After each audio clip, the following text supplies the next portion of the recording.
اشہد ان لا الہ الا اللہ وحدہ لا شریک لہ واشہد ان محمدا عبدہ ورسولہ اما بعد فاعوذ باللہ من الشیطان الرجیم بسم اللہ الرحمن الرحیم الحمد للہ رب العالمین الرحمن الرحیم مالک یوم الدین ایاک نعبد و ایاک نستعین اہدنا الصراط المستقیم صراط الذین انعمت علیہم صراط الذین انعمت علیہم غیر المغضوب علیہم ولا الضالین۔ سامعین کرام، کسی مرسل پر کسی پیش گوئی کا الہام ہونا کوئی معمولی اور سرسری بات نہیں ہوا کرتی، بلکہ بعض اوقات اس میں مرسل کی امت اور اس کی جماعت کی سخت آزمائش ہوا کرتی ہے۔ کسی مرسل کو سچا سمجھ کر قبول کر لینا ہی کافی نہیں ہوا کرتا، بلکہ مرسل کے بعد بھی اللہ تعالیٰ پیش گوئیوں کے ذریعہ اس کی امت اور اس کی جماعت کی آزمائش کا سلسلہ جاری رکھتا ہے۔ تبھی حضرت امام مہدی و مسیح موعود علیہ السلام نے پیش گوئیوں کو یضل بہ کثیرا و یہدی بہ کثیرا کا مصداق قرار دیا ہے۔ مثلاً آن حضرت صلی اللہ علیہ وآلہ وسلم نے اپنی امت کے آگے نزول مسیح عیسیٰ ابن مریم اور خروج دجال کی پیشگوئیاں بیان فرمائی تھیں۔ آن حضرت صلی اللہ علیہ وآلہ وسلم نے حضرت مسیح عیسیٰ ابن مریم علیہ السلام کے متعلق فرمایا تھا۔ یہ حدیقۃ الصالحین صفحہ 898 پر حدیث ہے۔ آن حضرت صلی اللہ علیہ وآلہ وسلم فرماتے ہیں، یوشاکو من عاشا منکم ان ینکا عیسی ابن مریم اماما مہدیا حکما عدلا یکسر الصلیب و یقتل الخنزیر۔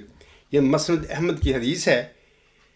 ترجمہ اس کا اس طرح ہے کہ تم میں سے جو زندہ رہے گا وہ انشاءاللہ تعالیٰ عیسیٰ بن مریم کا زمانہ پائے گا، وہی امام مہدی اور حکم و عدل ہوگا جو صلیب کو توڑے گا اور خنزیر کو قتل کرے گا۔ آن حضرت صلی اللہ علیہ وآلہ وسلم نے امت کے آگے اس موعود عیسیٰ ابن مریم کی کوئی وضاحت نہیں فرمائی تھی کہ وہ کون ہوگا اور کیا ہوگا۔ اسی طرح صلیب کو توڑنے اور خنزیروں کے قتل کرنے کی بھی آپ صلی اللہ علیہ وآلہ وسلم نے کوئی وضاحت نہیں فرمائی تھی کہ اس سے کیا مراد ہوگا۔ آپ صلی اللہ علیہ وآلہ وسلم نے جس طرح اور جس رنگ میں یہ پیشگوئیاں آپ صلی اللہ علیہ وآلہ وسلم پر نازل ہوئی تھیں، امت کے آگے اسی طرح بیان فرما دی۔ بعد ازاں امت آن حضرت صلی اللہ علیہ وآلہ وسلم کی پیشگوئیوں میں الفاظ کو پکڑ کر بیٹھ گئی۔ انہوں نے ابن مریم سے مراد وہی اسرائیلی مسیح ابن مریم علیہ السلام مراد لے لیا جس پر انجیل کی کتاب نازل ہوئی تھی اور جو بن باپ حضرت مریم صدیقہ علیہ السلام کے گھر میں پیدا ہوئے تھے۔ اسی طرح یکسر الصلیب سے مراد لکڑی کی صلیبوں کو توڑنا مراد لے لیا۔ یقتل الخنزیر سے مراد جنگلوں میں خنزیروں کا قتل کرنا مراد لے لیا، حالانکہ حضرت صلی اللہ علیہ وآلہ وسلم کی پیشگوئی میں مسیح عیسیٰ ابن مریم صلیب اور خنزیر کے الفاظ تعبیر طلب تھے، اور اللہ تعالیٰ نے آخری زمانے میں اپنے وقت پر اس پیشگوئی کے مصداق پر ان الفاظ کی حقیقت کھولنی تھی۔ 14ویں صدی ہجری کے سر پر اللہ تعالیٰ نے نزول مسیح عیسیٰ ابن مریم کی پیشگوئی کے اولین مصداق حضرت مرزا غلام علیہ السلام پر پیشگوئی کے ان تعبیر طلب الفاظ کی حقیقت کھول دی۔ نمبر 1، حضرت مرزا صاحب علیہ السلام نے فرمایا کہ پیشگوئی میں نزول مسیح ابن مریم سے مراد سابقہ اسرائیلی مسیح ابن مریم ناصری علیہ السلام کا نزول مراد نہیں ہے، بلکہ امت محمدیہ میں سے ہی کسی امتی فرد کا بطور مسیح ابن مریم نزول مراد ہے۔ نمبر 2، آپ سب نے فرمایا یکسر الصلیب سے مراد لکڑی کی صلیبوں کو توڑنا مراد نہیں، بلکہ صلیبی فتنہ اور تثلیثی عقیدہ کا قلع کما کرنا مراد تھا۔ پھر آپ نے فرمایا نمبر 3، خنزیروں کے قتل سے مراد جنگلی سوروں کا قتل کرنا مراد نہیں تھا، بلکہ خنزیر صفت یا سور صفت انسانوں کا قتل مراد تھا۔ سامعین کرام، چونکہ صدیوں کی الفاظ پرستی کی وجہ سے نزول مسیح عیسیٰ ابن مریم کی پیشگوئی کے غلط معنی اور غلط توجیہ مسلمانوں کے دل و دماغ میں رچ بس گئی تھی، لہذا حضرت مرزا صاحب علیہ السلام کے حقیقت کھولنے اور بتانے کے باوجود امت محمدیہ میں سے ایک قلیل تعداد کو حق قبول کرنے اور حضرت مرزا صاحب علیہ السلام پر ایمان لانے کی توفیق ملی۔ نزول مسیح عیسیٰ ابن مریم کے سلسلہ میں اکثریت اپنے سابقہ غلط عقیدہ پر ڈٹی رہی۔ یہی حال موعود دجال کے خروج کے بارے میں پیشگوئی کا تھا۔ میں وقت کی کمی کی وجہ سے اس کی تفصیل کو یہاں پر چھوڑتا ہوں۔ سامعین کرام، اسی طرح اللہ تعالیٰ نے پیشگوئیوں کے ذریعے مسلمانوں کی اکثریت کا اپنی زبانوں سے حضرت صلی اللہ علیہ وآلہ وسلم پر ایمان لانے کے باوجود ان کے ایمان کا فیصلہ کر دیا کہ ان کا یہ ایمان صرف پیدائشی مسلمان ہونے کی وجہ سے عادتاً ہے یا کہ ان کا یہ سچا ایمان تھا۔ آپ کو یاد رہے کہ ان کا یہ ایمان سچا ایمان نہیں تھا جنہوں نے حضرت مرزا صاحب علیہ السلام کا انکار کیا اور حضرت صلی اللہ علیہ وآلہ وسلم کی نزول مسیح عیسیٰ ابن مریم کے سلسلے میں بیان فرمودہ پیشگوئی کی وجہ سے جو لوگ ٹھوکر کھا گئے تھے۔ اور یہ بھی واضح رہے، اور جو سچے مسلمان تھے، جو دل سے حضرت صلی اللہ علیہ وآلہ وسلم پر ایمان رکھتے تھے، انہوں نے حضرت مرزا صاحب علیہ السلام کی زبان سے جب ان پیشگوئیوں کے حوالہ سے آنکھوں کو خیرہ کر دینے والے یہ حقائق سنے تو انہوں نے اپنے سابقہ حیات مسیح ابن مریم کے عقیدے کو نہ صرف لات ماری، بلکہ وہ حضرت مرزا صاحب علیہ السلام کے بیان فرمودہ معنی کو قبول کر کے آپ علیہ السلام کے دامن سے وابستہ ہو گئے۔ دوسری مثال میں 20 فروری 1886 کی الہامی پیشگوئی مسیح موعود کی آپ لوگوں کے آگے سامنے مثال پیش کرتا ہوں۔ یہ الہامی پیشگوئی بھی بظاہر آئنسٹائن کے نظریہ اضافت کی طرح ایک مشکل اور دقیق پیشگوئی ہے، لیکن اگر کسی انسان میں تقوی، سچائی اور ایمان موجود ہے تو پھر اس کے لیے اس پیشگوئی کا سمجھنا چندہ مشکل بھی نہیں ہے۔ اس الہامی پیشگوئی کے سلسلے میں سامعین کرام، پہلی مشکل تو یہ ہے کہ ملہم بذات خود وجیح اور پاک لڑکے اور ذکی غلام دونوں کو نہ صرف ایک وجود سمجھ بیٹھا، بلکہ اس نے پیشگوئی کی اشاعت کے وقت ذکی غلام کے آگے بریکٹ میں لفظ لڑکا بھی لکھ دیا۔ نمبر 2، بعد ازاں اللہ تعالی نے ملہم کو الہاماً خبر دے دی کہ یہ دونوں پیشگوئیاں دو الگ الگ پیشگوئیاں ہیں۔ نمبر 3، لیکن اس حقیقت کا علم ہونے کے باوجود کہ وجی اور پاک لڑکا اور ذکی غلام دو الگ الگ وجود اور دو الگ الگ پیشگوئیاں ہیں، ملہم وجی اور پاک لڑکا سے متعلقہ پیشگوئی کو اپنے پہلے لڑکے بشیر اول پر چسپاں کر کے اور پھر اس کی وفات کے بعد وجی اور پاک لڑکا سے متعلقہ پیشگوئی کو پورا کر کے ختم کر بیٹھا، حالانکہ اللہ تعالیٰ کے علم میں یہ معاملہ اس طرح نہیں تھا۔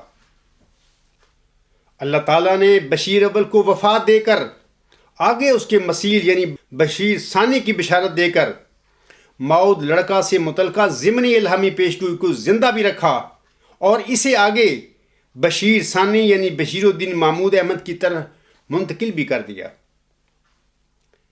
بعد ازاں یہی مرزا بشیر الدین محمود احمد ماؤد لڑکا سے متعلقہ ضمنی الہامی پیشگوئی کا مصداق بنتے ہیں۔ نمبر 4، ملہم بشیر اول کی وفات کے بعد ماؤد لڑکا سے متعلقہ پیشگوئی کو پورا کر کے آگے ذکی غلام یعنی مسلم ماؤد کو اپنا جسمانی لڑکا سمجھ بیٹھا۔ نمبر 5، بعد ازاں ملہم کے گھر میں جسمانی لڑکے بھی پیدا ہوتے رہے اور ملہم ان کے نام بطور تفاول بھی رکھتا رہا۔ نمبر 6، اللہ تعالیٰ کو حضرت مرزا صاحب علیہ السلام کو جتنے لڑکے دینے منظور تھے وہ لڑکے عطا کرنے کے بعد اللہ تعالیٰ نے ملہم کے گھر میں نرینہ اولاد کا سلسلہ بند کر دیا، لیکن ذکی غلام کی مختلف صفات کے ساتھ الہامی بشارتوں کا یہ سلسلہ ملہم کی وفات یعنی 6-7 نومبر 1907 تک جاری رکھا۔ نمبر 7، اللہ تعالیٰ ملہم کی نرینہ اولاد کے انقطاع کے بعد بھی ذکی غلام یعنی مسلم ماؤد کی الہامی بشارتوں کے نزول کے ذریعے ملہم اور اس کی جماعت کو یہ سمجھاتا رہا کہ ماؤد ذکی غلام یعنی مسلم ماؤد ابھی تک پیدا نہیں ہوا ہے۔ اس ذکی غلام نے اپنی آخری بشارت یعنی 6-7 نومبر 1907 کے بعد جماعت احمدیہ میں پیدا ہونا ہے۔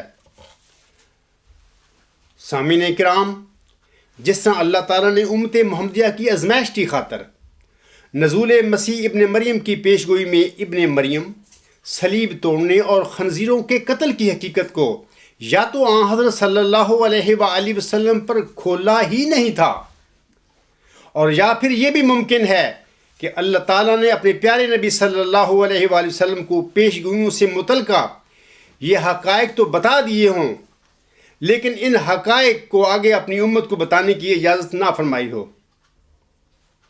اللہ تعالیٰ کے علم میں 14ویں صدی ہجری کے سر پر یہ حقائق نزول مسیح عیسیٰ ابن مریم کی پیشگوئی کے اولین مصداق حضرت مرزا صاحب علیہ السلام پر کھولے جانے مقدر تھے۔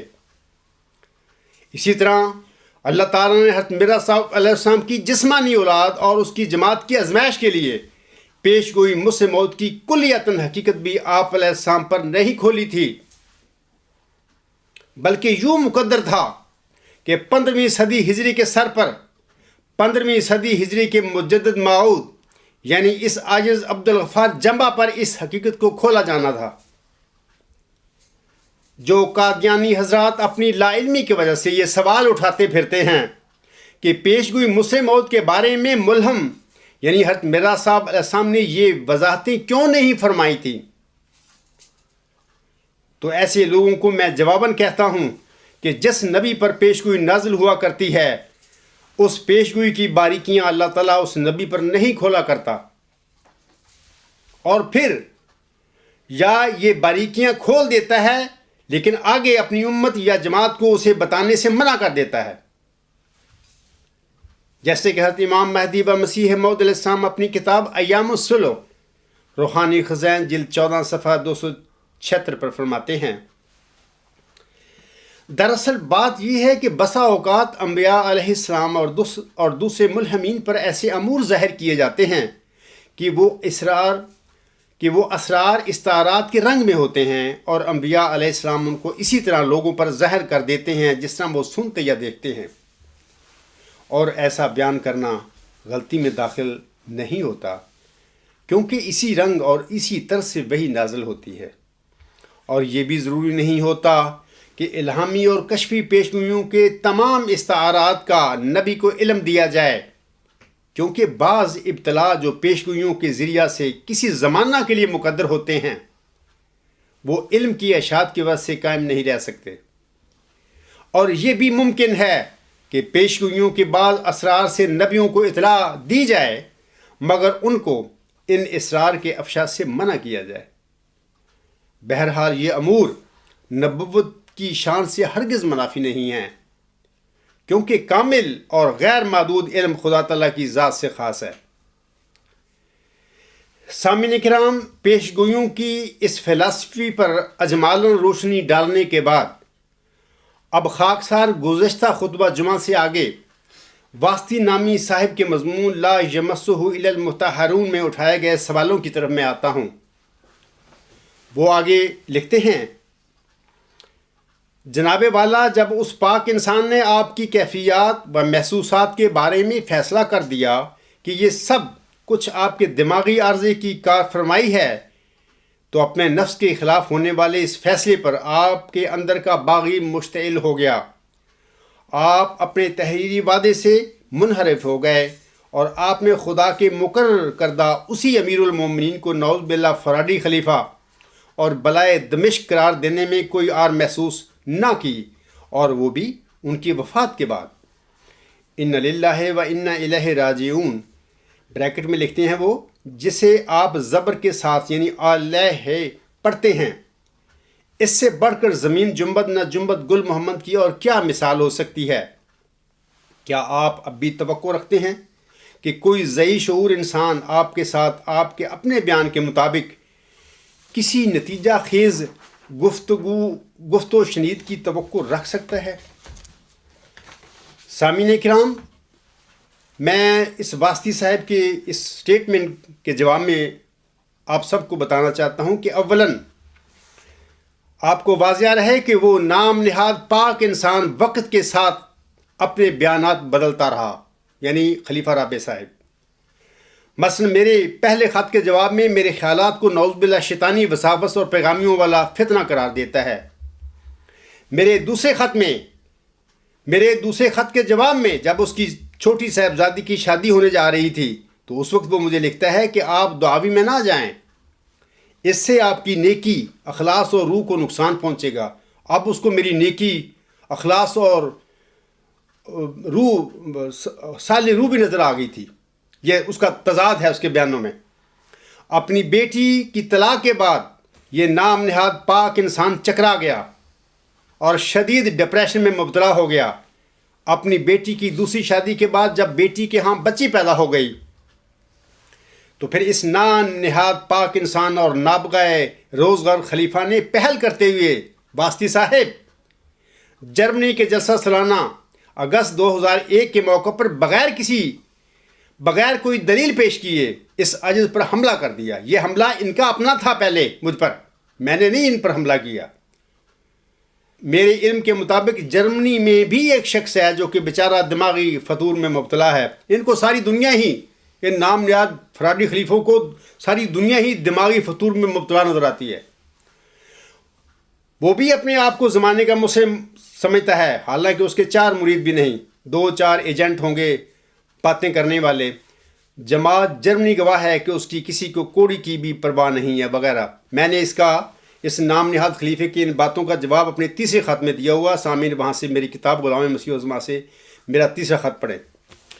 لہٰذا واسطی صاحب، میرے اندر نہ کوئی باغی تھا اور نہ ہی مشتعل ہوا تھا، بلکہ میں نے حتبانی جماعت علیہ السلام کی تعلیم سے انحراف کرنے والے اس باغی امام اور آپ کے اس نام نہاد پاک انسان کے حملے کا صرف جواب دیا تھا، اور میں اب تک منتظر ہوں کہ اگر اس بھٹکی ہوئی جماعت کے پاس خلیفہ ثانی کے دعویٰ مسلم موت کے حوالے سے کوئی سچائی ہے تو وہ میدان میں آ کر میرا مقابلہ کرے، لیکن یہ نہ تھی ہماری قسمت۔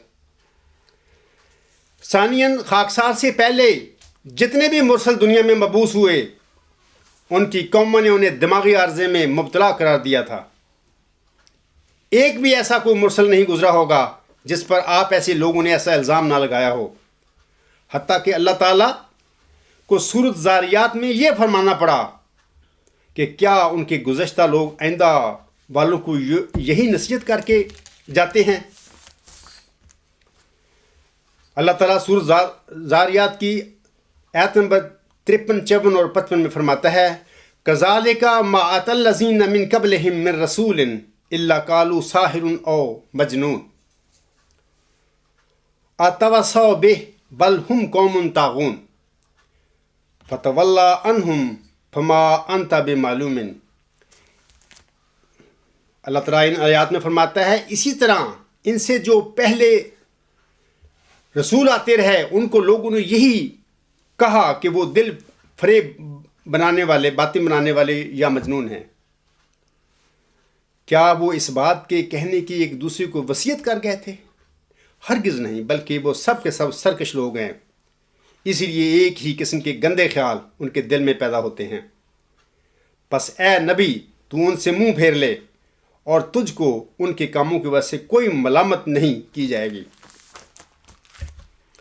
ثالثاً میرا تحریری وعدہ واسطی صاحب آپ کے نام نہاد پاک انسان کے منصفانہ فیصلہ کے ساتھ وابستہ تھا۔ جو لوگ گمراہی میں اتنے بڑھ گئے ہوں کہ قرآن کریم کی تعلیم کو بھی پس پشت ڈال چکے ہوں، اور حتیٰ کہ اپنے زوم میں جس عظیم امتی نبی کے نام نہاد جانشین بنے بیٹھے ہوں اس کی تعلیم میں بھی یہودیوں کی طرح قطر و بیابنت کر رہے ہوں۔ مثلا الغلام.com پر مضمون نمبر 2 پڑھیے۔ اسی طرح نیوز نمبر 78 ملاحظہ فرمائیے۔ ایسے جال ساز گمراہ اماموں اور فراڈی خلیفوں اور بلائے دمشق کے تیسرے نمائندہ سے انصاف کی توقع کرنا میری سادگی تھی۔ رابعاً یہ جو ہے اس کی میں کئی جواب ہوں گے اس سلسلے میں۔ جواب نمبر 1، انا للہ و انا الیہ راجعون پر جو زبر پڑھنے کا الزام مجھ پر لگاتے پھر رہے ہیں، اس قسم کی تلفظ میں غلطی کا احتمال آپ کی سماعت کا خلل بھی ہو سکتا ہے۔ جو میرا زیر پڑھنا آپ کو زبر سنائی دیتا ہو، لہذا آپ کے لیے بہتر ہے کہ خاکسار پر الزام لگانے سے پہلے آپ اپنے کان چیک کروائیں، شاید اللہ آپ کو شفا بخش دے۔ جواب نمبر 2، یقیناً میں اپنے دعویٰ مئو ذکی غلام مسیح الزمان میں سچا ہوں، جس کی ابھی آپ ایسے عربی دانوں کو سمجھ نہیں آ رہی۔ اگر کل کلاں اللہ تعالیٰ نے اس عاجز کی سچائی کو اس طرح ظاہر فرما دیا کہ آپ ایسے نام نہاد عربی دانوں کے لیے اس کے انکار کی کوئی گنجائش باقی نہ رہی، تو پھر کیا آپ ایسے عربی دانوں کے لیے واسطی صاحب ڈوب مرنے کا مقام نہیں ہوگا کہ اللہ تعالیٰ نے آپ ایسے عربی دانوں کو چھوڑ کر آپ کے منہوں پر تھوک کر اپنے بندوں میں سے بطور خاص عربی میں ایک ان پڑھ کو اپنی رحمت کا نشان بنا دیا۔ کافی ہے سوچنے کو اگر اہل کوئی ہے۔ جواب نمبر 3، آج سے 13 سال قبل کسی حادثہ کی وجہ سے خاکسار کے لیے بعض الفاظ کو صحیح تلفظ کے ساتھ پڑھنا مشکل ہو گیا تھا۔ واضح رہے کہ یہ کوئی ایسی کمزوری نہیں ہے کہ جو میرے ساتھ ہی خاص ہو، بلکہ خاکسار سے پہلے بھی بعض ایسے مرسلین گزرے ہیں جو فصیح البیان نہیں تھے۔ مثال کے طور پر میں نے پڑھا ہے کہ میرے آقا محمدی مریم حضرت احمد علیہ السلام بھی پرنالہ کو پرنالہ نہیں بول سکتے تھے، بلکہ ہمیشہ پنالہ فرمایا کرتے تھے۔ اسی طرح حضرت موسیٰ علیہ السلام ایسا عظیم اور جلالی نبی بھی فصیح البیان نہیں تھا، جیسا کہ اللہ تعالیٰ سورۃ طٰہٰ میں فرماتا ہے قَالَ رَبِّ اشْرَحْ لِي صَدْرِي۔ یہ حضرت موسیٰ علیہ السلام کی دعا ہے اللہ تعالیٰ کے حضور، قَالَ رَبِّ اشْرَحْ لِي صَدْرِي وَيَسِّرْ لِي أَمْرِي وَاحْلُلْ عُقْدَةً مِّن لِّسَانِي يَفْقَهُوا قَوْلِي۔ اس نے کہا، یعنی حضرت موسیٰ علیہ السلام نے اللہ تعالیٰ کے حضور دعا کی کہ اے میرے رب میرا سینہ میرے لیے کشادہ کر دے اور میرا معاملہ مجھ پر آسان کر دے اور میری زبان کی گرہ کھول دے۔ واسطی صاحب یہ ایک عظیم نبی جس پر توریت کی کتاب نازل ہوئی تھی وہ فرما رہے ہیں کہ اور میری زبان کی گرہ کھول دے، اور تم مجھ پر الزام لگاتے پھر رہے ہو، تمہارا علم کیا ہے؟ تم تو جاہل لوگ ہو، تم نے مرزا صاحب صاحب کی احمدیت سے کیا پایا؟ آگے فرماتے ہیں حضرت موسیٰ صاحب تاکہ وہ میری بات سمجھ سکیں۔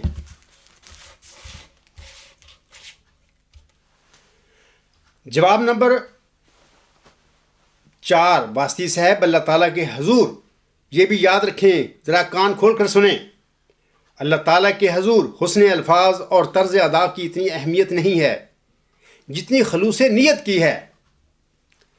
قرآن کریم کے تلفظ کے سلسلہ میں حضرت خواجہ حسن بصری رحمہ اللہ تعالیٰ، جو کہ پہلی صدی ہجری کے ایک عظیم ولی تھے، ان کا ایک واقعہ آپ کے آگے پیش کرتا ہوں۔ کسی نے حضرت حبیب اجمی رحمہ اللہ تعالیٰ سے دریافت کیا، خدا کی رضا کس چیز میں ہے؟ آپ نے جواب دیا، خدا کی رضا اس دل میں ہے جس میں نفاق کا غبار نہ ہو، کیونکہ نفاق کا محبت و موافقت سے کوئی تعلق نہیں۔ جہاں نفاق ہے وہاں محبت نہیں، اور جہاں محبت ہے وہاں نفاق نہیں۔ اپنے سینے کو بے یقینی اور شک سے پاک کرو، تب اللہ تعالیٰ کی محبت کا نور اور معرفت کی روشنی تمہارے نہاں خانہ قلب میں داخل ہوگی۔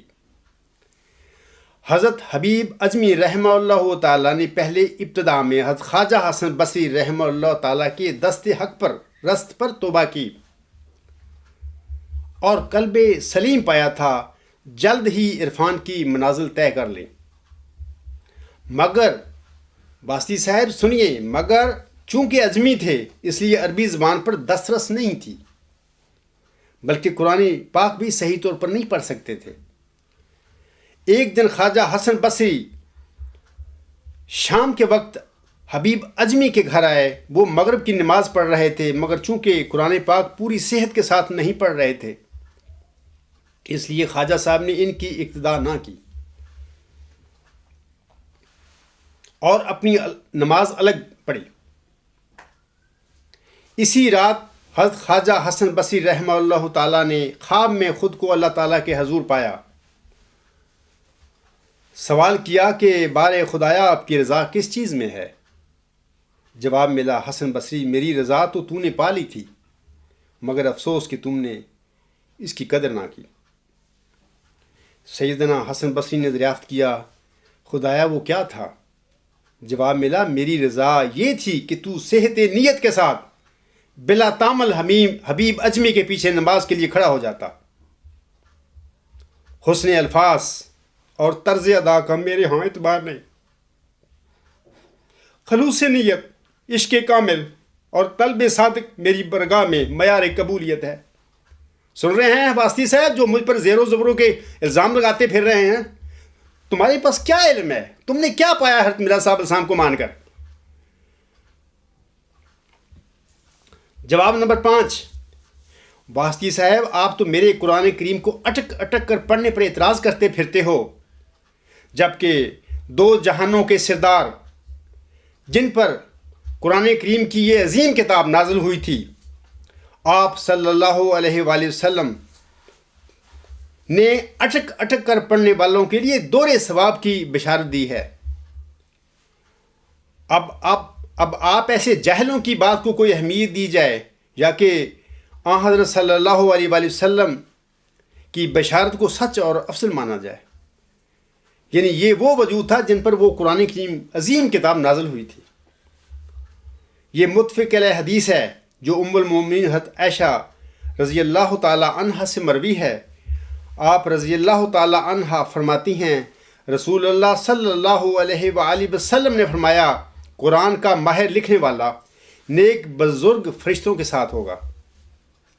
جو شخص قرآن اٹک کر پڑھتا ہے اور اس پر قرآن کی تلاوت شاق ہے، یعنی مشکل ہے، اس کے لیے 2 ثواب ہیں۔ اب تیرے جیسے تماش بینوں کی بات مانی جائے جو نام نہاد صحافی بنے پھرتے ہیں کہ ہمارے پیارے آقا محمد عربی صلی اللہ علیہ وسلم نے جو کچھ قرآن کریم کے سلسلے میں بیان فرمایا وہ مانا جائے۔ جواب نمبر 6، واسطی صاحب آخری زمانے کے آپ ایسے زیروں زبروں والے مولویوں یا مولوی نما لوگوں کے متعلق حضرت صلی اللہ علیہ وآلہ وسلم نے اپنی امت کو خبردار کیا تھا۔ یہ حدیقۃ الصالحین کی 2 احادیث میں آپ لوگوں کے آگے پڑھ کر سناتا ہوں۔ یہ حدیقۃ الصالحین کے صفحات 852 اور 853 پر لکھی ہوئی ہیں، اور 912 اور 913 احادیث کے نمبر ہیں۔ حضرت علی رضی اللہ تعالی عنہ بیان کرتے ہیں کہ حضرت صلی اللہ علیہ وآلہ وسلم نے فرمایا عنقریب ایسا زمانہ آئے گا کہ نام کے سوا اسلام کا کچھ باقی نہیں رہے گا، الفاظ کے سوا قرآن کا کچھ باقی نہیں رہے گا۔ اس زمانہ کے لوگوں کی مسجدیں بظاہر تو آباد نظر آئیں گی لیکن ہدایت سے خالی ہوں گی۔ ان کے علماء آسمان کے نیچے بسنے والی مخلوق میں سے بدترین مخلوق ہوں گے، ان میں سے ہی فتنے اٹھیں گے اور ان میں ہی لوٹ جائیں گے، یعنی تمام خرابیوں کا وہی سرچشمہ ہوں گے۔ یہ واسطی صاحب تمہارے آگے یہ آئینہ ہے، دیکھو اپنے آپ کو تم کیا کرتے پھر رہے ہو۔ اگلی حدیث اس طرح ہے کہ حضرت یہ کنز الاعمال کی حدیث ہے اور پہلی مشکات مشکات کی کتاب کی حدیث ہے، وہ بھی کنز الاعمال سے لی گئی ہے۔ اس حدیث میں حضرت صلی اللہ علیہ وسلم نے فرمایا میری امت پر ایک زمانہ اضطراب اور انتشار کا آئے گا، لوگ اپنے علماء کے پاس رہنمائی کی امید سے جائیں گے تو وہ انہیں بندروں اور سوروں کی طرح پائیں گے، یعنی ان علماء کا اپنا کردار انتہائی خراب اور قابل شرم ہوگا۔ یہ بھی آئینہ ہے تیرے آگے، دیکھ اپنے آپ کو تو کیا شے ہے اور تو کیا کرتا پھر رہا ہے۔ جواب نمبر 7، واسطی صاحب میں تو الاعلان اپنے آپ کو امی اور ان پڑھ کہنے کا دعویٰ رکھتا ہوں کہ امی ہوں اور ان پڑھ ہوں، لیکن آپ اپنی دلی تسکین کے لیے میری زیر زبر کی غلطیاں نکالتے پھر رہے ہیں۔ اگرچہ آپ نے اپنے تعارف میں یہ بیان کیا ہے کہ آپ مولوی یا مربی نہیں ہیں، میں مان لیتا ہوں اس بات کو، لیکن آپ کی ساری حرکتیں مولویوں والی ہیں۔ شاعر مشرق علامہ اقبال کو اپنی زندگی میں مولویوں سے بڑا واسطہ پڑا تھا، آپ پر مولویوں نے کفر کے فتوے بھی لگائے تھے، جو کام آج تم میرے پر کرتے پھر رہے ہو۔ دین کافر فکر تدبیر جہاد، دین ملا فی سبیل اللہ فساد۔ علامہ صاحب آپ ایسے مولویوں یا مولوی نما لوگوں کے متعلق ٹھیٹھ پنجابی میں کہا کرتے تھے کہ جدو مولوی صرف نام نو وڑدا ہے تو ایویں لگتا ہے جویں سور بیلے نو وڑ گیا ہے، وہ پھر پھڑیا نہیں جاندہ، یعنی پنجابی میں وہ کہا کرتے تھے۔ میں آپ کا اس کو اردو کر دیتا ہوں۔ علامہ صاحب فرماتے ہیں جب مولوی صرف نام میں داخل ہوتا ہے تو ایسا لگتا ہے جیسے سور گھنے جنگل میں داخل ہو گیا ہے اور پھر وہ پکڑا نہیں جاتا۔ واسطی صاحب تم بھی میرے ساتھ علمی بات کرنے کی بجائے زینا زبراں دی طرف نٹتے پھر ہو، تسی بھی زینا زبراں دی طرف نٹے پھر ہو، علمی بات کرو، کوئی علم دلیل کی بات کرو۔ آپ خدا کا خوف کریں اور میرے ساتھ کوئی علمی بات کریں۔ خامسن جہاں تک زمین جنبد نہ جنبد گل محمد کے محاورہ کا تعلق ہے تو اس سلسلے میں سامعین کرام سے گزارش ہے کہ میں نے مورخہ 23 دسمبر 2014 کو باغرض اتمام حجت جناب واسطی صاحب اور جماعت احمدیہ قادیان کے آگے کھلا چیلنج رکھا ہے۔ اب خاکسار کے اس کھلے چیلنج کے بعد قارئین کرام خود فیصلہ کر لیں گے کہ ہم دونوں جماعتوں میں سے کون سی جماعت کا طرز عمل زمین جنبد نہ جنبد گل محمد کے محاورہ کے عین مطابق ہے۔ آگے آپ لکھتے ہیں واسطی صاحب جناب والا میں حضرت خلیفہ رابع کا موت کے دہی نہیں بلکہ ان کی غیر معمولی ذہانت و فطانت اور حقائق الاشیاء کے ادراک کے لیے خدا تعالیٰ کی طرف سے انہیں ملنے والی استثنائی صلاحیت کا چشمدید گواہ بھی ہوں۔ تم جیسے لکیر فقیر ہو جو الزام میرے ماننے والوں پر لگاتے پھرو، وہ ہے ہی نہیں لکیروں کے فقیر، انہوں نے تب لکیریں چھوڑ دیں جب ان کو پتہ لگ گیا حقیقت کا۔ تم لکیروں کے فقیر ہو، خلفاء کو جھوٹے طور پر یہ کہتے پھر رہے ہو تاکہ ہمیں کوئی مفاد ملے جماعت سے، ان خلیفوں سے۔ تم ایمان کو بیچنے والے لوگ ہو۔ آگے آپ کہتے ہیں آپ کے بارے میں ان کی تشخیص پر اعتماد کرتے ہوئے میں سمجھ سکتا ہوں کہ آپ نے خود کو خارجی حقائق سے الگ تھلگ کر کے اپنی سوچوں کے تانوں بانوں سے تعمیر کردہ ایک خالی جنت کا اسیر بنا لیا۔ یعنی یقین جانیے کہ خلیفہ رابع جیسی نابغہ روزگار شخصیت جب زمین جنبد نہ جنبد گل محمد کے مصداق آپ کو ٹس سے مس نہ کر سکی تو اس عاجز کے ساتھ آپ کی گفت و شنید کیسی نتیجہ خیز ہو سکتی ہے؟ اس مقصد کے حصول کے لیے روئے زمین پر موجود کوئی بھی شخص آپ کی مدد نہیں کر سکتا۔ یہ صرف اور صرف آپ ہی ہیں کہ اپنی مدد کر سکتے ہیں۔ میں تو اپنی مدد کرنے کے لیے تیار ہوں، آؤ میدان میں، پتہ لگے ہم میں سے کون مجنون اور پاگل ہے، کون سخت ذہین و فہیم ہے۔ میں تو میدان میں کھڑا آپ کو بلا رہا ہوں اور آپ بھاگتے پھر رہے ہیں، باتیں میرے متعلق کہہ رہے ہیں۔ اگر آپ اپنی، آگے آپ لکھتے ہیں، اگر آپ اپنی تعمیر کردہ تصوراتی جنت کے خول سے باہر نکلیں اور آہستہ آہستہ اپنی سوچ کو اللہ تعالیٰ کی عطا کردہ عقل و خرد کی بنیادوں پر استوار کریں، تو اب بھی ممکن ہے کہ آپ اپنے نفسانی اور نفسیاتی واردات کو حقیقت حال کے آئینہ میں دیکھ سکیں۔ میں آپ کو جواباً کہتا ہوں کہ اولاً آپ کے بقول آپ کے غیر معمولی ذہانت و فطانت اور حقائق الاشیاء کا ادراک رکھنے والی نام نہاد خلیفہ کو میں نے اپنے ذاتی تجربہ میں واسطی صاحب نہ صرف ایک بے علم شخص پایا، بلکہ وہ تقوی سے بھی کلیتاً خالی تھا۔ اگر آپ کے نزدیک وہ غیر معمولی ذہانت و فطانت اور حقائق الاشیاء کا ادراک رکھنے والے تھے، تو پھر میں آپ ایسے سب قادیانیوں سے کہوں گا کہ تم سب اپنی پہلی فرصت میں اپنا میڈیکل چیک اپ کراؤ کہ کیا تم نارمل انسان ہو سارے، کہ یا ذہنی مریض ہو تم سب۔ سامعین کرام، علم و حکمت کا تعلق تقوی سے ہے، جیسا کہ اللہ تعالیٰ سورۃ فاطر میں فرماتا ہے، انما یخشی اللہ من عبادہ العلماء، یقیناً اللہ کے بندوں میں سے اس سے وہی ڈرتے ہیں جو علم والے ہیں۔ اگر مرزا طاہر کے پاس کوئی علم ہوتا، کوئی تقوی ہوتا، تو وہ میرے ساتھ یہ ڈرامے نہ کرتا اپنی زندگی میں۔ اگر ایک شخص کے دل میں، سامعین کرام، اللہ تعالیٰ کا ذرہ برابر بھی ڈر نہ ہو، بلکہ وہ اپنے ذوم میں خود خدا بنا ہوا ہو، تو ایسا شخص ذہین و فطین اور حقائق الاشیاء کا ادراک رکھنے والا کس نہ ہو سکتا ہے؟ ثانیاً، واسطی صاحب آپ کو واضح رہے کہ میں اپنی کسی خالی جنت کا اسیر نہیں ہوں، اور نہ ہی یہ سب کچھ خاکسار کی سوچ کے تانے بانے ہیں، بلکہ یہ سب کچھ اللہ تعالیٰ کا فضل اور اس کی عطا کی وجہ سے ہوا ہے۔ سب سے بڑی حقیقت خود اللہ تعالیٰ کی ذات ہے، اور پھر اس کے دیے ہوئے علم کے بالمقابل پر جھوٹے مسلم مودی معلوم کی حیثیت بھی مکڑی کے گھر کی طرح ہوتی ہے، جو ایک گھر تو بناتی ہے، لیکن گھروں میں سے سب سے کمزور گھر مکڑی کا ہی ہوا کرتا ہے، جیسا کہ اللہ تعالیٰ سورۃ العنکبوت میں اس کی مثال پیش کرتا ہے، مثل الذین اتخذوا من دون اللہ اولیاء کمثل العنکبوت اتخذت بیتا وَإِنَّ أَوْهَنَ الْبَيُوتِ لَبَيْتُ الْعَنْكَبُوتِ لَوْ كَانُوا يَعْلَمُونَ۔ ان لوگوں کی مثال جنہوں نے اللہ کو چھوڑ کر اور دوست بنائے مکڑی کی طرح ہے۔ اس نے بھی ایک گھر بنایا، اور تمام گھروں میں یقیناً مکڑی ہی کا گھر سب سے زیادہ کمزور ہوتا ہے۔ کاش وہ یہ جانتے، اور میں آپ لوگوں کے متعلق کہتا ہوں، کاش تم بھی جانتے۔ ثالثاً، آپ کو یہ بھی واضح رہے کہ آپ کی نابغہ روزگار شخصیت جناب خلیفہ رابع صاحب تو فقط دنیا کا ایک کیڑا تھا۔ اس کو میرے ساتھ بات کرنے کی ہمت ہی نہ ہوئی۔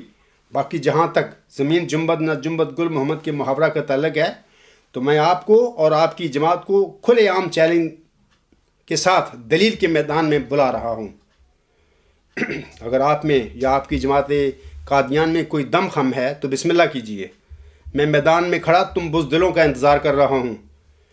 اب تو یہ محاورہ بھی تمہارا منہ چڑھا رہا ہے، زمین جنبد نہ جنبد گل محمد۔ کچھ غیر خواہ کے میدان میں نکل کر جناب مرزا محمود احمد صاحب کو پیش ہوئی مسلم موت کے دائرہ بشارت میں لا کر دکھائیے۔ کاغذی گھوڑوں کے ساتھ بک بک کرنے کا کوئی فائدہ نہیں، یہ تو کوئی بھی کر سکتا ہے۔ رابعاً، آپ کو یہ بھی واضح رہے کہ میں اپنے دعویٰ مئو ذکی غلام مسیح الزمان کے حوالے سے حق الیقین پر قائم ہوں، لیکن جناب خلیفہ ثانی صاحب نے جھوٹے دعویٰ مسلم موت کے ساتھ تم سب کو ایک ایسے کھوبے میں پھنسا دیا ہے کہ اس کھوبے اور اس گمراہی سے آپ لوگوں کا نکلنا اب بڑے دل گردے کا کام ہے۔ اللہ کے رحم کے بغیر آپ کا اب اس کھوبے سے نکلنا محال ہے۔ مسلم مودی نعرے مارنے کی بجائے اللہ تعالیٰ کی طرف جھکو اور اس کے عاجز بندوں میں شامل ہو کر اس سے مت مانگو، شاید وہ تمہاری رستگاری کے سامان پیدا فرما دے۔ آگے آپ لکھتے ہیں، جنبا صاحب، جب کوئی شخص یہ کہتا ہے کہ میرا نقطہ نظر غلط بھی ہو سکتا ہے تو میں یہ سمجھتا ہوں کہ اس وقت تک یہ امکان موجود ہے کہ وہ اپنے ارد گرد بنے ہوئے اپنی سوچوں کے جال سے باہر نکل کر حقیقت کو تسلیم کر لینے کی توفیق پا سکتا ہے۔ جناب، میدان میں آ کر کوئی حقیقت ثابت کر کے دکھاؤ مجھے، میں قبول کرنے کے لیے تیار ہوں، خالی بک بک کرنے کا کیا فائدہ۔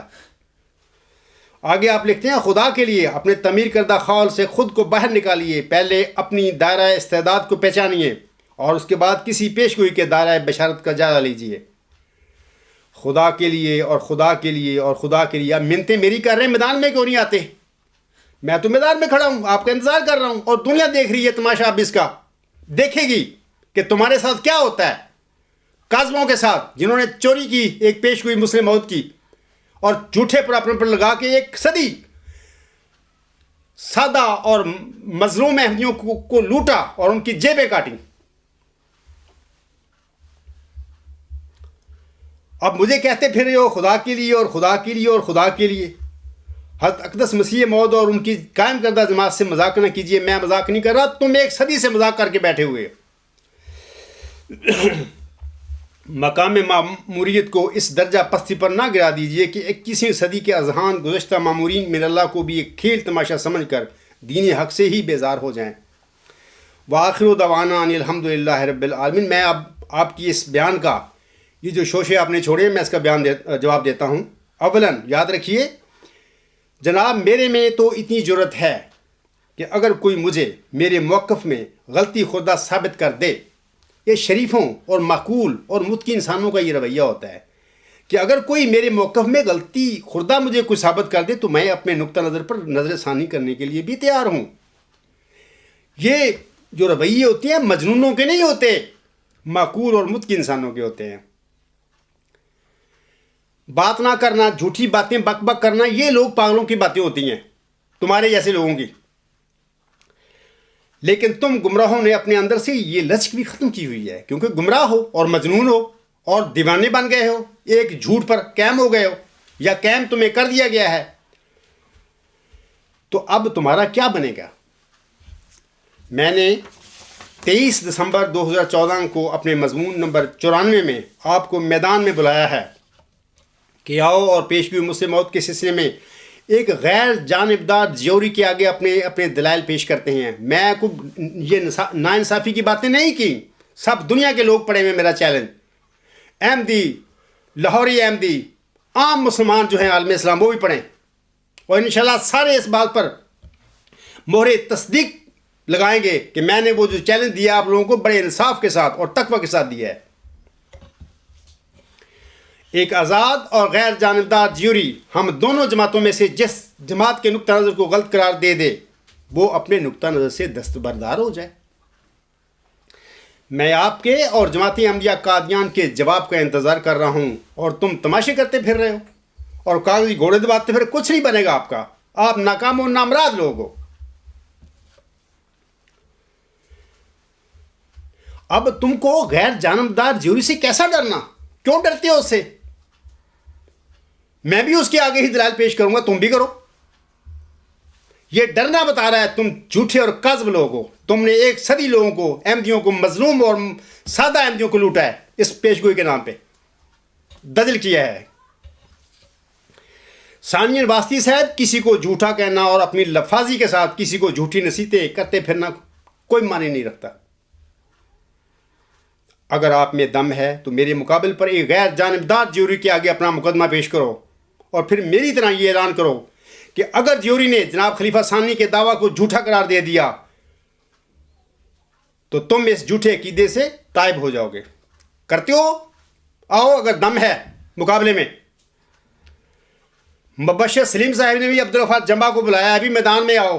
اب میں مبشر سلیم صاحب کو بھی کہتا ہوں کہ لے کے آؤ واسطی صاحب کو اور پوری جماعت احمدیہ قادیان کو، اپنے خلیفے کو کھینچ کے لے کے آؤ میدان میں میرے مقابلے پہ۔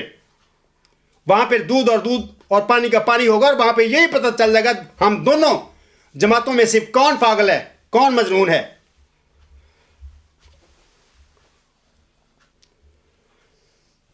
واسطی صاحب یاد رکھنا، معقول اور متقی لوگوں کے یہی رویے ہوا کرتے ہیں کہ غلط ثابت ہونے کے بعد وہ اپنے نقطہ نظر پر نظر ثانی کر لیا کرتے ہیں، نہ کہ آپ لوگوں کی طرح اڑا کرتے ہیں جھوٹ پر۔ ثالثاً آپ کے خلیفہ ثانی صاحب نے جھوٹا دعویٰ کر کے پیش گوئیوں اور دین کو مذاق بنایا تھا۔ اس نے سمجھ لیا تھا کہ دین اسلام بس میری گھر کی لونڈی ہے، جو چاہوں میں کروں، آنسن کیا لگتے ہیں دین سے، مسیح بہت بھی فوت ہو گئے، اب میں جانوں تو دین اسلام جانے۔ اس نے دین اسلام کا خلیہ بگاڑ دیا، بالکل جس طرح حضرت مرزا غلام صاحب نے قرآن کریم کی 30 آیات کے ساتھ، سامع کریم یاد رکھیں کہ جس طرح حضرت مرزا غلام صاحب نے قرآن کریم کی 30 آیات کے ساتھ جھوٹے عقیدہ حیات مسیح ناسی کے منہ پر 30 تھپڑ مارے تھے، بین ہی اس عاجز نے بھی ذکی غلام سے متعلقہ 13 مبشر علامت کے ساتھ خلیفہ ثانی کے جھوٹے دعویٰ مسلم موعود کے منہ پر 13 تھپڑ رسید کر کے ان کے جھوٹے دعویٰ مسلم موعود کا جھوٹا مال نہ صرف تہس نہس کیا بلکہ اس کا جنازہ بھی نکال دیا ہے۔ یہ ہے شان اس عبدالغفار جنبا کی جو اللہ نے مجھے بخشی ہے، یہ ہے اس کی ذہانت اور فطانت جس مقام پر خدا نے مجھے کھڑا کیا ہے۔ اور اب آپ سب کو ان 13 تھپڑوں کی کافی تکلیف محسوس ہو رہی ہے، آپ بھاگتے پھر رہے ہیں۔ رابعاً لوگوں کو مذہب سے بھگانے کا کام تو تمہارے فراڈی خلیفوں اور تمہارے نامدار مسلم موعود نے خوب کیا ہے۔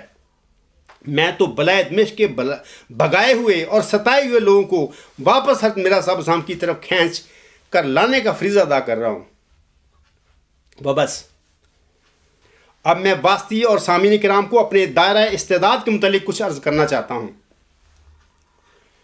نمبر 1، جہاں تک خاکسار کے دائرہ استعداد کا تعلق ہے تو اس ضمن میں سامعین کرام کو بتانا چاہتا ہوں کہ میرے دائرہ استعداد کا تعلق مذہب اور علم دونوں کے ساتھ ہے۔ جہاں تک مذہبی دائرہ استعداد کا تعلق ہے تو اس ضمن میں خاکسار خطبہ کے شروع میں پیش گوئیوں کی فلسفی کے عنوان کے متعلق تھوڑا بہت بیان کر چکا ہے۔ اللہ تعالیٰ نے پیش گوئی مسلم موعود کی فلسفی اور بطور خاص پیش گوئی مسلم موعود کی حقیقت کا علم اس عاجز کو عنایت فرما کر خاکسار کو اب سب قادیانی خلیفوں، مولویوں اور واسطی ایسے نام نہاد صحافیوں پر مسلط کر دیا ہے۔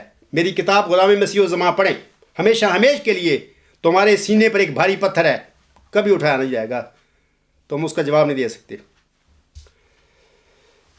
اور تم میں سے کوئی ایک بھی پیش گوئیوں کی فلسفی کی سلسلے میں میرا مقابلہ نہیں کر سکتا۔ واسطی صاحب یہ تو میرے مذہبی علم کا دائرہ استعداد ہے۔ نمبر 2 سنیے، جہاں تک دنیا علم میں میرے دائرہ استعداد کا تعلق ہے تو اس میں خاکسار آپ سب سامعین سے گزارش کرتا ہے کہ حضرت امام مہدی و مسیح موعود السلام نے اللہ تعالیٰ سے خبر پا کر تجلیات الہیہ روحانی خزائن جلد 20 صفحہ 409 پر دنیا کو بتایا تھا۔ کیا بتایا تھا سنیے۔ آپ علیہ السلام فرماتے ہیں، خدا تعالیٰ نے مجھے بار بار خبر دی ہے کہ وہ مجھے بہت عظمت دے گا اور میری محبت دلوں میں بٹھاوے گا اور میرے سلسلہ کو تمام زمین میں پھیلائے گا اور سب فرقوں پر میرے فرقہ کو غالب کرے گا، اور میرے فرقہ کے لوگ اس قدر علم اور معرفت میں کمال حاصل کریں گے کہ اپنی سچائی کے نور اور اپنے دلائل اور نشانوں کی روح سے سب کا منہ بند کر دیں گے۔ سو اے سننے والوں، ان باتوں کو یاد رکھو اور ان پیش خبریوں کو اپنے صندوقوں میں محفوظ کر رکھ لو کہ یہ خدا کا کلام ہے جو ایک دن پورا ہوگا، اور الحمدللہ آج پورا ہو رہا ہے یہ کلام۔ اللہ تعالیٰ نے حضرت احمد علیہ السلام سے کیا ہوا علم و معرفت میں کمال کا یہ وعدہ اس عاجز کے وجود میں پورا فرما کر سامعین کرام خاکسار کو ہمیشہ ہمیش کے لیے دنیا علم و معرفت اور دنیا علم و حکمت کا امام بنایا ہے۔ الحمدللہ رب العالمین۔ اللہ تعالیٰ نے خاکسار کو یہ اعزاز بخش کر مجھے دنیا اسلام اور عالم اسلام کے ماتھے کا جمر بنایا ہے۔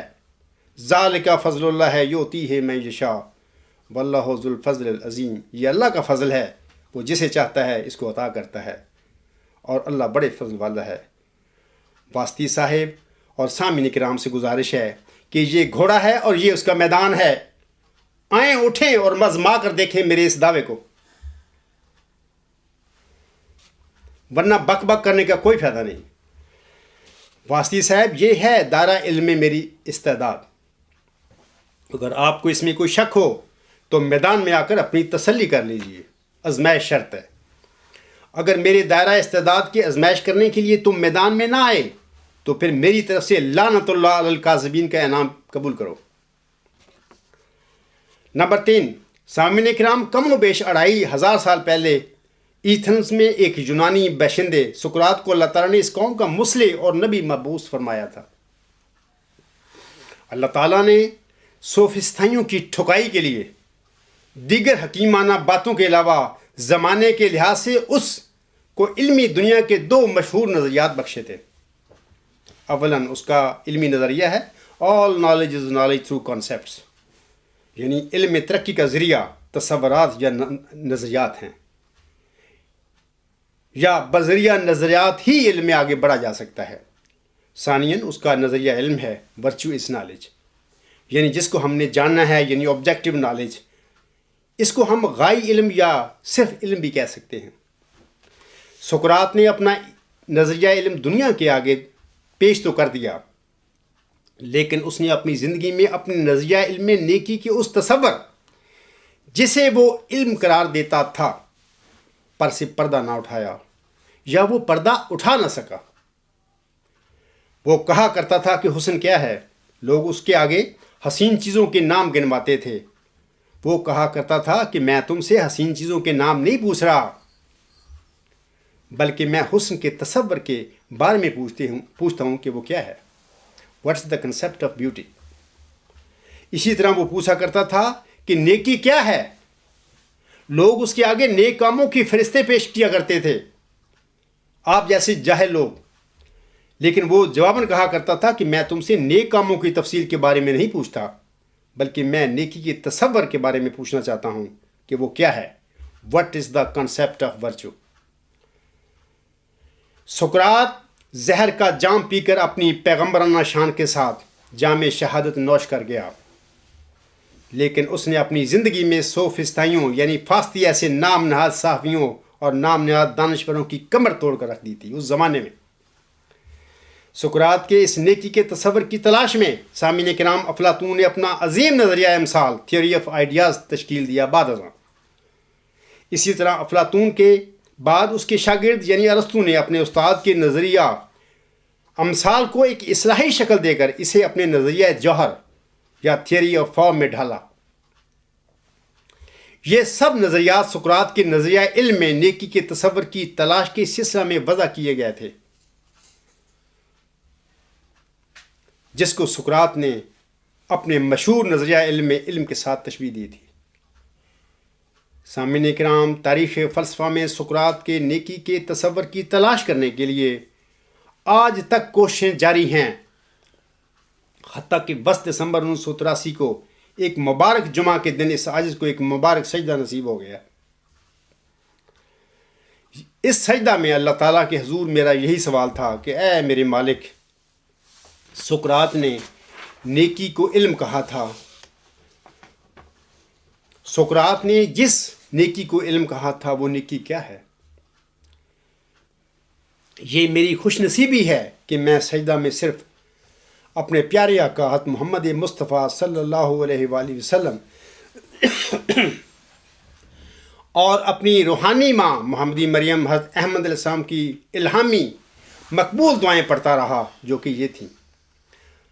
نمبر 1، رب زدنی علما، اے میرے رب مجھے میرے علم میں زیادتی عطا فرما۔ رب علمنی ما ہوا خیر عندک، اے میرے رب مجھے وہ کچھ سکھلا جو تیرے نزدیک بہتر ہے۔ رب ارنی انوارک الکلیات، اے میرے رب مجھے وہ اپنے تمام انوار دکھلا جو محیط کھل ہیں۔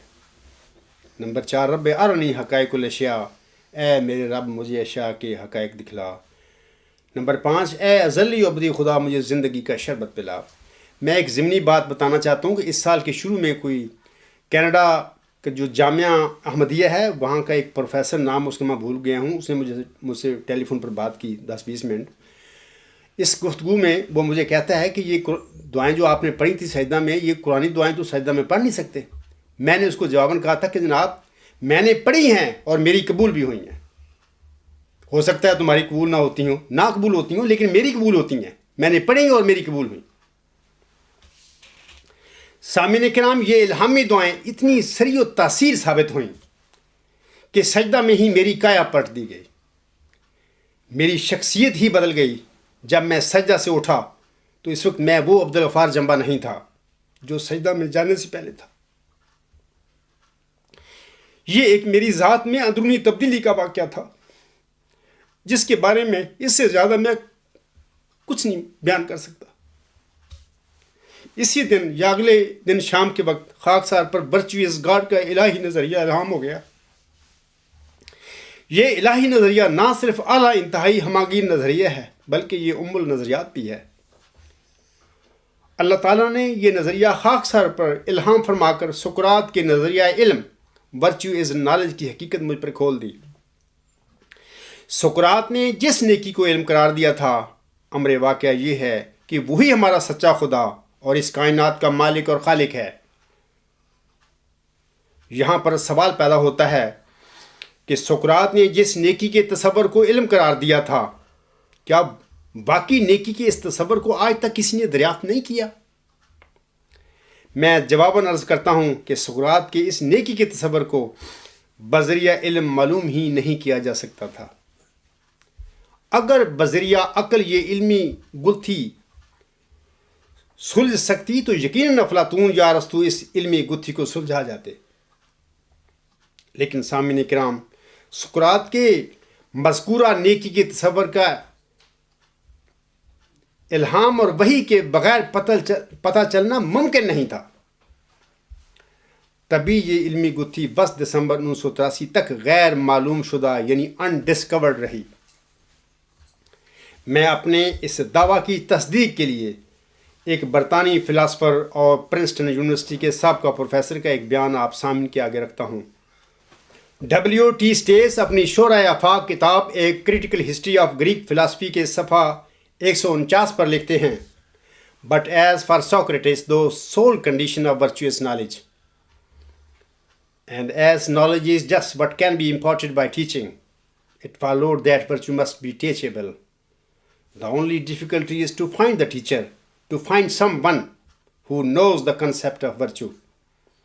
But the concept of virtue is, that is, thought Socrates, the precious piece of knowledge, which no philosopher has ever discovered, and which, if it were only discovered, could at once be imparted by teaching, whereupon men would at once become virtuous. ترجمہ کا الفاظ کے یہ ہیں، لیکن جیسا کہ سقراط کے لیے نیکی کی شرط، نیکی کی تنہا شرط اس کا علم ہونا ہے، اور جیسا کہ علم قطعی ہے جس کو بذریعہ تعلیم سکھایا جا سکتا ہے، اس سے معلوم ہوا کہ نیکی بھی قابل تعلم ہونی چاہیے۔ مشکل صرف یہ ہے کہ کسی معلم کو ڈھونڈا جائے جو نیکی کا تصور جانتا ہو، نیکی کا وہ تصور جسے سقراط نے سوچا اور جو علم کا انمول جز ہے، جس کو کسی مفکر نے آج تک دریافت نہیں کیا، اور اگر کبھی وہ دریافت ہو گیا تو فوراً اسے پڑھایا جائے گا، اور اس طرح انسان فوراً نیک ہو جائیں گے۔ یہ جو کتاب ہے گزشتہ صدی کے 1919 میں لکھی گئی تھی، اس وقت کا یہ W.T. اسٹیس کا یہ بیان ہے۔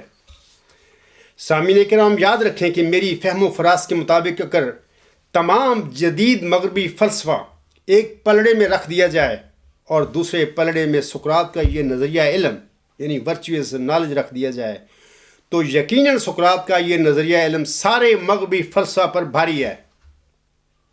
لیکن اس کے باوجود میں کہوں گا کہ سقراط نے اپنے نظریہ علم میں بنی نوع انسان کو علم کی کسی تعریف سے آگاہ نہیں فرمایا تھا، بلکہ اسے جاننے اور اس کی تعریف سے آگاہ ہونے کے لیے صرف صحیح سمت کا تعین کیا تھا۔ واسطی صاحب اور سامعین کرام، اللہ تعالیٰ نے اس عاجز پر الہی نظریہ ورچوئس گاڈ الہام فرما کر نہ صرف سقراطی نظریہ علم ورچوئس نالج کی ماہیت کو اس عاجز پر کھولا، بلکہ دنیا علم میں جس اعلیٰ انتہائی ہماگیر تصور کی تلاش ہے، اللہ تعالیٰ نے وہ نظریہ ورچوئس گاڈ بھی خاکسار کو عنایت فرما دیا۔ اللہ تعالیٰ نے مجھے بتایا ہے کہ یہی الہی نظریہ اعلیٰ انتہائی ہماگیر نظریہ یا اعلیٰ انتہائی ہماگیر تصور ہے، اور یہی نظریہ النظریات بھی ہے۔ ہر قسم کے مادی اور غیر مادی نظریات اسی الہی نظریہ سے جنم لیتے ہیں، لیکن یہ نظریہ اور کسی نظریہ سے جنم نہیں لیتا۔ نظری طور پر اس الہی نظریہ ورچوئس گاڈ سے آگے بڑھنا ممکن نہیں ہے۔ سامعین کرام، پروفیسر نعیم احمد صاحب اپنی کتاب تاریخ فلسفہ یونان کے آخر پر لکھتے ہیں، کسی مفکر نے یہ کوشش نہیں کی کوئی ایسا فلسفہ پیش کیا جائے جس کا تار و پود خالصتاً اسلامی افکار سے تیار ہوتا ہو۔ چین کا فلسفہ یا ہندوؤں کا فلسفہ خود ان کا اپنا فلسفہ ہے، وہ دیگر فلسفوں سے اس کا تقابل تو ضرور کرتے ہیں،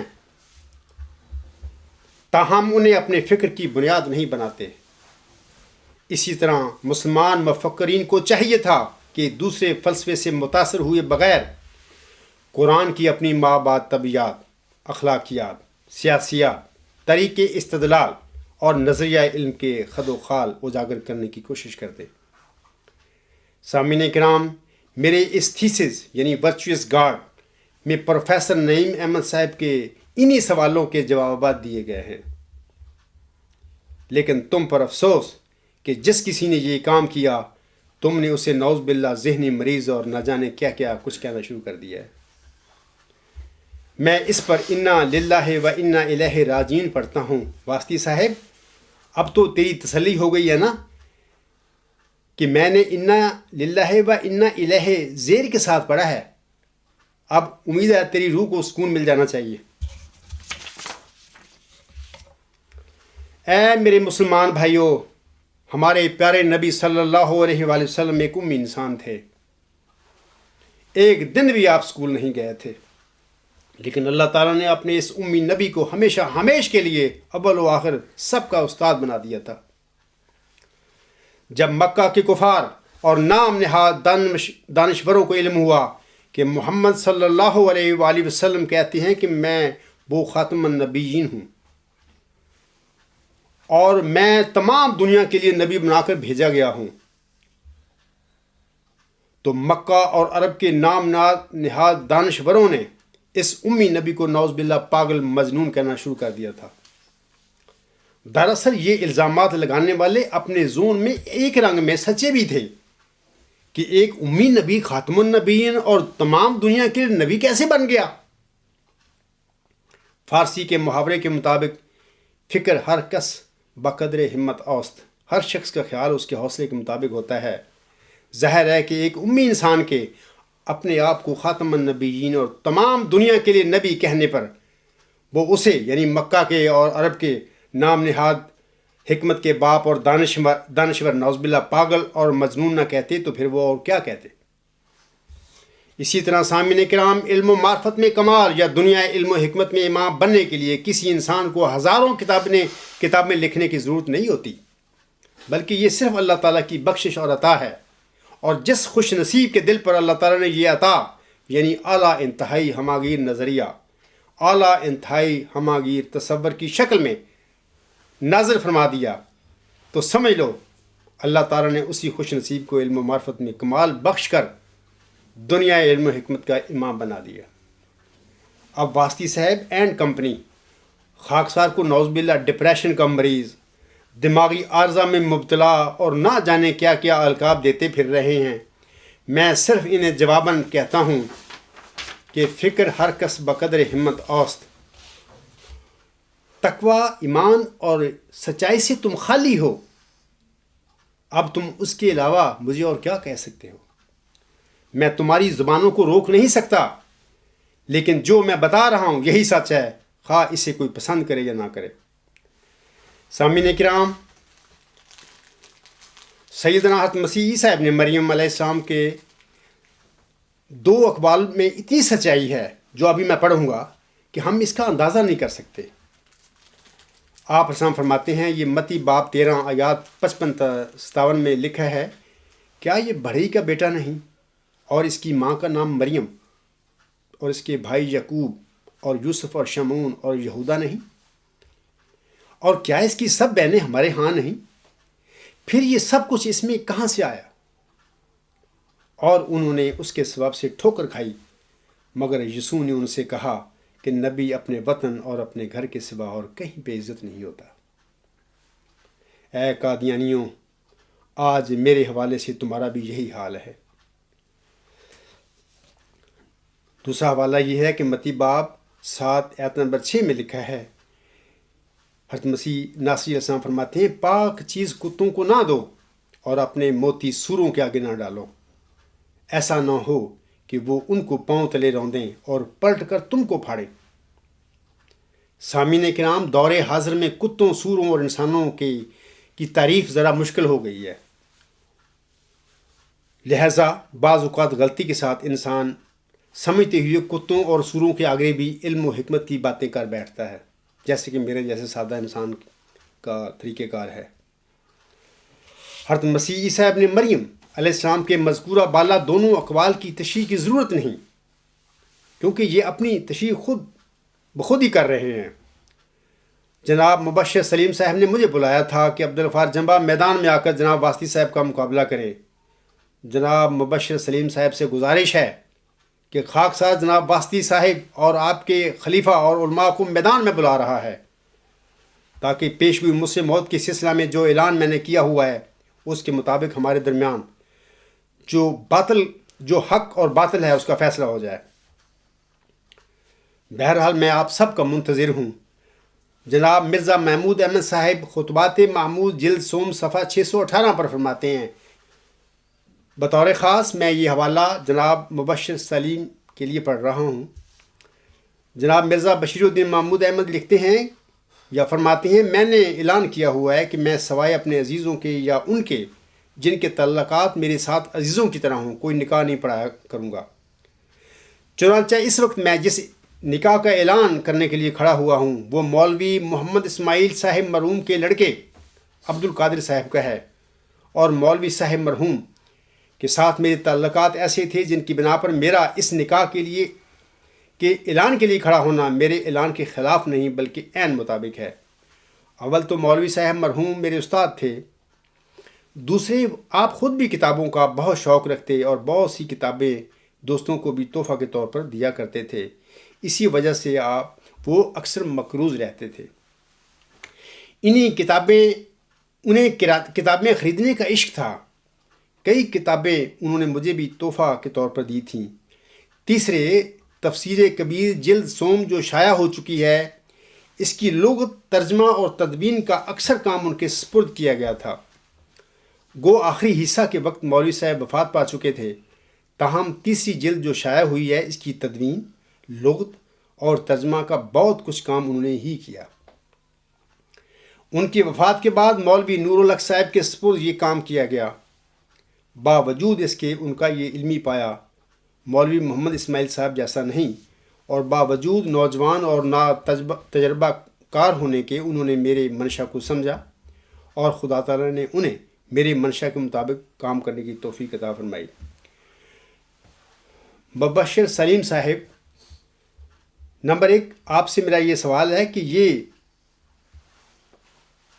مولوی محمد اسماعیل صاحب کون تھے؟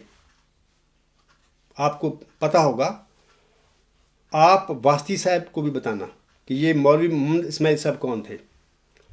اب آپ کی ای میلوں سے معلوم ہو رہا ہے کہ آپ اپنے خود ساختہ مسلم موعود کی مسلم مودی جاتے دیکھ کر اتنے غمزدہ ہو گئے ہیں کہ لگتا ہے کہ آپ بھی ربا کے ڈاکٹر رشید احمد کی طرح ہل گئے ہیں۔ دوسرا سوال میرا مبشر سلیم صاحب سے ہے کہ عبد القادر صاحب کون تھے جس کا نکاح جناب مرزا محمود صاحب نے پڑھایا تھا؟ تیسرا سوال یہ ہے آپ سے کہ جناب مرزا محمود احمد صاحب فرماتے ہیں کہ تیسرے تفسیر کبیر جلد سوم جو شائع ہو چکی ہے اس کی لغت، ترجمہ اور تدوین کا اکثر کام ان کے سپرد کیا گیا تھا۔ گو آخری حصہ کے وقت مولوی صاحب وفات پا چکے تھے، تاہم تیسری جلد شائع ہوئی ہے، اس کی تدوین، لغت اور ترجمہ کا بہت کچھ کام انہوں نے ہی کیا۔ ان کی وفات کے بعد مولوی نور الحق صاحب کے سپرد یہ کام کیا گیا، باوجود اس کے ان کا علمی پایا مولوی محمد اسماعیل صاحب جیسا نہیں، اور باوجود نوجوان اور نا تجربہ کار ہونے کے انہوں نے میرے منشا کو سمجھا، اور خدا تعالیٰ نے انہیں میری منشا کے مطابق کام کرنے کی توفیق عطا فرمائی۔ جناب مبشر سلیم صاحب، کیا ان الفاظ میں جناب مرزا محمود احمد صاحب یہ اقرار نہیں کر رہے کہ جس تفسیر کبیر کو واسطی صاحب ان کے مسلم موعود ہونے کے ثبوت کے طور پر پیش کر رہے ہیں، اس تفسیر کبیر کا یہ سارا کام جماعتی مولویوں نے کیا ہوا ہے؟ اور مولوی محمد اسماعیل سی کو تو آپ جانتے ہیں وہ کون تھے۔ جناب مرزا محمود احمد اپنے الفاظ میں اس کا اقرار کر رہے ہیں۔ جماعتی علماء کو تنخواہ وغیرہ بھی جناب مرزا محمود احمد صاحب اپنی جیب سے نہیں دیتے تھے، بلکہ جماعت احمدیہ کے لوگ بصورت چندہ ادا کر کے انہیں تنخواہیں دیا کرتے تھے۔ کام ہو رہا تھا جناب مرزا محمود احمد کے مسلم موعود بننے کا۔ کیا ایسا شخص مسلم موعود ہو سکتا ہے، ایسا کاذب آدمی اور فریب کار آدمی؟ امید ہے اب آپ کو اور واسطی صاحب کو بھی تفسیر کبیر کی حقیقت اور اس کی اصل کہانی کی سمجھ آ گئی ہوگی۔ اب آپ دونوں کو تفسیر کبیر کے سلسلے میں شرم آنی چاہیے، لیکن شرم تو نارمل لوگوں کو آیا کرتی ہے۔ جو لوگ ہل جائیں انہیں کیا خبر کہ شرم کیا ہوتی ہے۔ واسطی صاحب، صحافی صاحب ویسے ہی میرا چیلنج پڑھ کر چکرا گئے ہیں، وہ اب گھبراہٹ میں ٹامک ٹوئیاں مارتے پھر رہے ہیں۔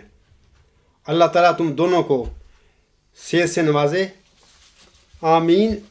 خاکسار نے اپنے آج کے خطبہ جمعہ میں جناب واسطی صاحب کے مضمون لا یمسہ الا المطہرون میں اٹھائے گئے تمام سوالوں کے شافی اور کافی جواب دے دیے ہیں۔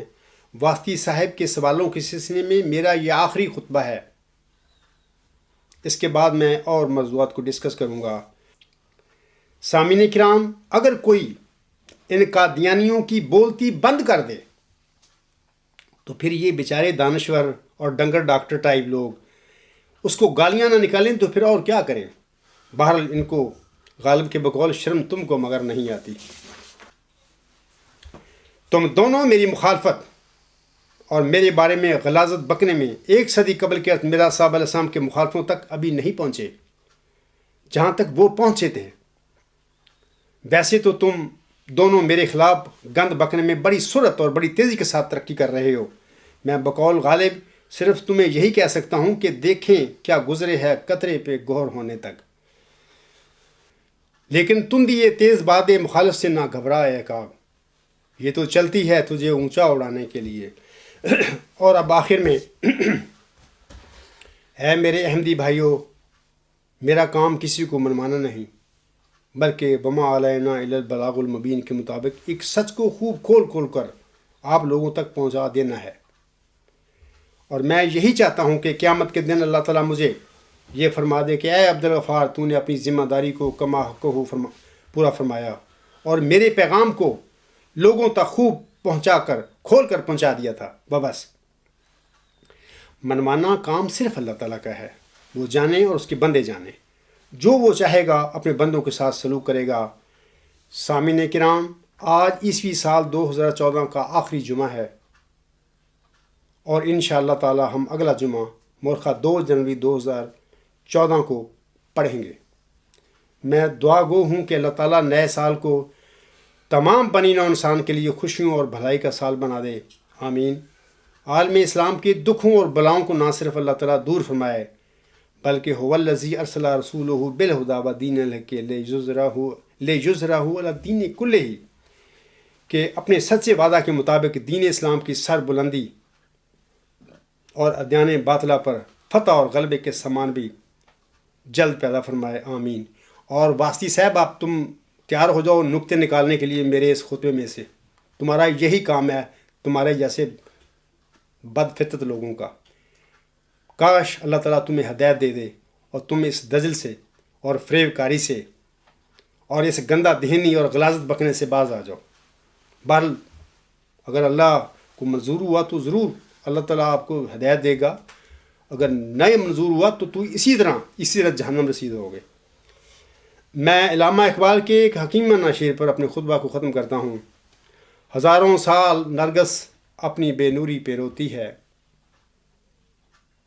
ہزاروں سال نرگس اپنی بے نوری پہ روتی ہے، بڑی مشکل سے ہوتا ہے چمن میں دیدہ بھر پیدا۔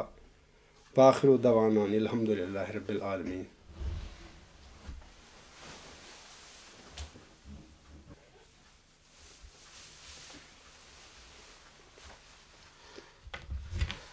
الحمد للہ نحمدہ ونستعینہ ونستغفرہ ونؤمن بہ ونتوکل علیہ ونعوذ باللہ من شرور انفسنا ومن سیئات اعمالنا من یہدہ اللہ فلا مضل لہ ومن یضللہ فلا ہادی لہ ونشهد أن لا إله إلا الله ونشهد أن محمدا عبده ورسوله عباد الله رحمكم الله إن الله يأمر بالعدل والإحسان وإيتاء ذي القربى وَيَنْهَى عَنِ الْفَحْشَاءِ وَالْمُنْكَرِ وَالْبَغْيِ يَعِظُكُمْ لَعَلَّكُمْ تَذَكَّرُونَ اذْكُرُوا اللَّهَ يَذْكُرْكُمْ وَادْعُوهُ يَسْتَجِبْ لَكُمْ وَلَذِكْرُ اللَّهِ أَكْبَرُ